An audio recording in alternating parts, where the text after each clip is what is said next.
Grisly crimes from past. Are you going to sleep all day? At 14:30 in the afternoon of Sunday 24th of October 1943, the nanny at Patricia Lonergan's apartment knocked at the door of her mistress's bedroom. "Young woman," she cried, "are you going to sleep all day?" There was no reply. The heiress had returned from a late-night party in the small hours of the morning, and the nanny took the 18-month-old baby out. She did not return with the child until 7 in the evening, when she tried the door again. It was still locked, and still there was no reply. Disturbed now by the ominous silence, the nanny sent for help. The door could not be broken down.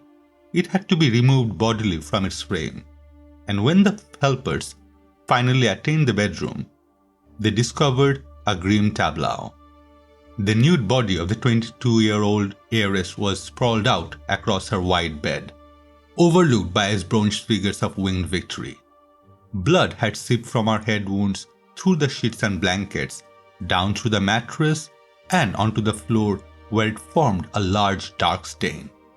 Mrs. Patricia Barton Lonergan, heiress to a $7 million brewing fortune, would not be waking that evening or ever again.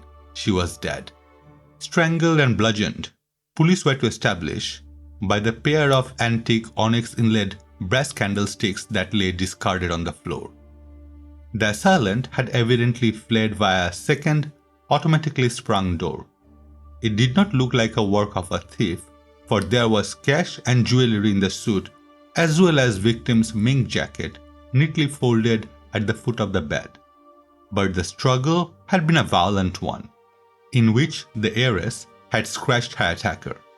Traces of scraped skin were found under her manicured fingernails. In due course, the police were to establish that the time of death was about 9 in the morning. Patricia Lonergan had been a corpse all day. In the investigation which followed, police brought in her escort of the night before.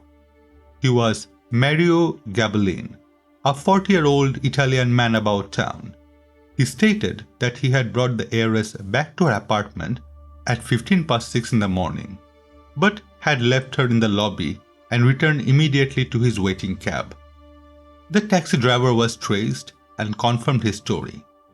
Gabellin was held on bail as a material witness, but he made an unlikely suspect. More suspicion attached to Wayne Lonergan, 27-year-old former husband of the victim. He had been separated from the heiress only 2 months before the murder and had gone to live in Canada. Having no private means, he enlisted as a serviceman in the Royal Canadian Air Force. Though he lived in Toronto, it was revealed that Lonergan had been in New York on the weekend of the murder, staying in a friend's apartment. Some curious facts were discovered about Wayne Lonergan's movement. On the Saturday evening, he had gone to his ex-wife's apartment. He found that she was out but was admitted by staff and played with his child for a while. That night, he had taken an attractive blonde on a tour of New York nightclubs before leaving her at her home at 3 in the morning. Then, so it seemed, he retired to the friend's apartment, where he wakened at about 10:30. He had called loudly for coffee and scrambled eggs, and phoned to make a lunch date with the blonde. When he turned up for the meal, he was not wearing his blue serviceman's uniform as he had done before. Instead, he was wearing a grey suit that ill-fitted his 6'2" frame. An explanation for his garb was discovered in the friend's apartment in the form of a hastily written note. "John, thank you so much for the use of your flat. Due to a slight case of mistaken trust, I lost my uniform and so borrowed a jacket and trousers from you. I shall return this on my arrival in Toronto. Yours, Wayne. P.S. I will call and tell you about it." Another discovery was made at the apartment too. In the drawers of the owner's desk was the plate of scrambled eggs that he had ordered for his Sunday breakfast. Apprehended in Toronto, Lonergan appeared not to know what fate had befallen his ex-wife. He explained the business of the missing uniform by saying that after taking the blonde home early in the fateful Sunday morning, he had gone for a short stroll and met a US soldier waiting for a bus. They fell into conversation and Lonergan offered to put him up. On waking, he discovered not only his uniform but also some money had gone. The soldier's name, he said, was Murray Worcester, and he was stationed somewhere on the East Coast. As for the enigmatic scrambled eggs, he had ordered them for the dog that his friend kept in the apartment. When the dog failed to show up, Lonergan hid the eggs, not wanting to appear wasteful. When first approached in Toronto, Lonergan had scratch marks on his chin. He claimed that he had recently cut himself shaving. To detectives who regarded him as a prime suspect, there came baffling confirmation. Not only the blonde, but other witnesses too had seen him during the course of Sunday. They were emphatic in declaring that his chin at the time was unmarked. Nor had Lonergan appeared in any way to be in excitable state. In fact, prior to the lunch, he had gone round to his ex-wife's apartment, taking with him a 3-foot toy elephant for his son. He arrived sometime after 11 and, receiving no answer, left the toy with the note for Master Billy Lonergan. The case aroused intense interest in the press. Patricia Lonergan, the beautiful socialite, had been immensely rich, living on an annual income of $25,000. Lonergan, in contrast, had lived a checkered life and had been a tie salesman on Madison Avenue when first introduced to the heiress. The couple had eloped to marry in Las Vegas in July 1941, and when Patricia bore a child, it seems that she wanted to settle down. Lonergan, though, had enjoyed the life of luxurious responsibility. Only 2 months before the murder, the couple had separated and Mrs. Lonergan had cut him out of her will. While the newspaper speculated about the murder and its motives, Lonergan was persuaded to return to New York, where he faced a severe grilling by detectives. At one stage, he was confronted with a tall, thin man that he said he had never seen before in his life.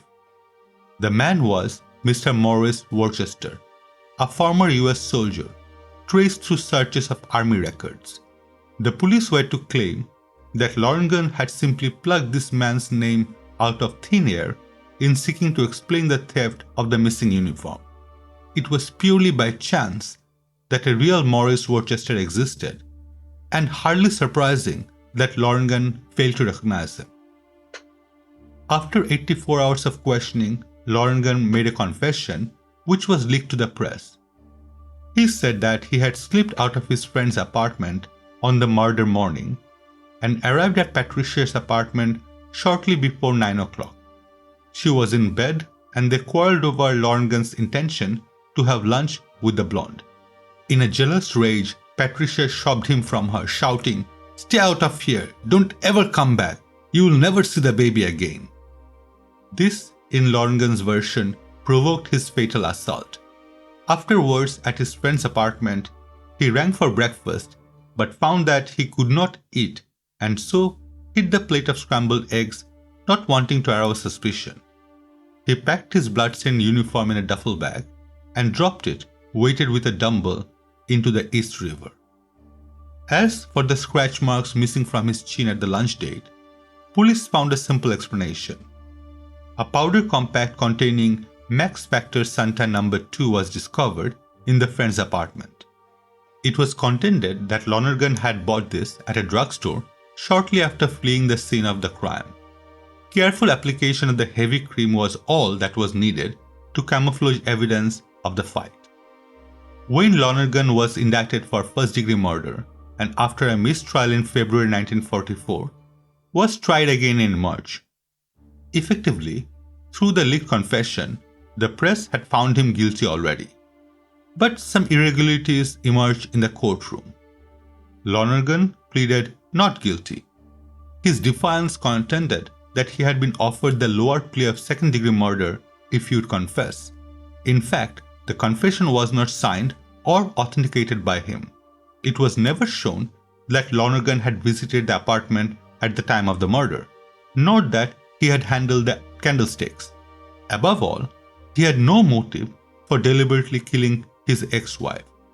He was not jealous of her Italian escort, nor did he stand to gain financially by her death. The prosecution's case left room for reasonable doubt. A panic-stricken intruder might have been responsible. In the evening, the jury was out for more than 9 hours and returned with a verdict of guilty to murder in the second degree, murder without premeditation. On 17th of April 1944, the prisoner was sentenced to 35 years of life imprisonment. Wayne Lonergan served 22 years in Sing Sing and was paroled in 1965. Thank you for watching. If you have enjoyed this story, please like and leave a comment as it helps with the YouTube algorithm to grow this channel. I regularly upload, so by subscribing, you will be notified of new materials. You will find similar contents in my other videos. Have a safe day. Signing off.